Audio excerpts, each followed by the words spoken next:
Welcome friends. পশ্চিমবঙ্গের সপ্তম বেতন কমিশন নিয়ে আজকে একটি বিজ্ঞপ্তি প্রকাশিত হয়েছে। আপনারা দেখতে পাচ্ছেন 29শে জুলাই 2026 তারিখের বিজ্ঞপ্তি। পশ্চিমবঙ্গ সরকারের অর্থ দপ্তরের পক্ষ থেকে এই বিজ্ঞপ্তি পাবলিশ করেছে। এই ভিডিওটা আমার করার উদ্দেশ্য হলো এটা, আপনারা বেশ কিছুদিন আগে জানেন যে পশ্চিমবঙ্গের সপ্তম বেতন কমিশন গঠনের বিজ্ঞপ্তি বের হয়েছিল, টার্মস অফ রেফারেন্স। সেই ভিডিও আমি আপনাদের সাথে শেয়ার করেছি। তারপরে সেই কমিটি যে কাজ করছে বা একটা নাড়াচাড়া হচ্ছে, জাস্ট এই বিষয়টাই আপনাদের সামনে আনার জন্য এই ভিডিওটা আমার করা।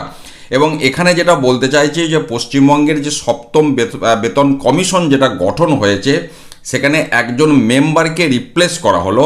এবং যেটা বলা হচ্ছে যে যিনি আগে অ্যাডিশনাল চিফ সেক্রেটারি ছিলেন পশ্চিমবঙ্গের, তিনি হচ্ছেন শ্রী নবীন প্রকাশ।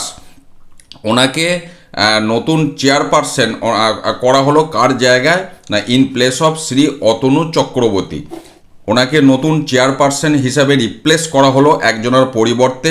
এবং আমি আবার বলছি যে বেতন কমিশন যেটা গঠন হয়েছে, সেটা যে ফাংশনিং হয়েছে, তারা যে কাজ করছে বা কাজ শুরু করেছে, পার্টিকুলারলি এই বিষয়টাই আপনাদের সামনে তুলে ধরার জন্য আমি এই ভিডিওটা শেয়ার করলাম। ভালো থাকুন, সুস্থ থাকুন, ধন্যবাদ।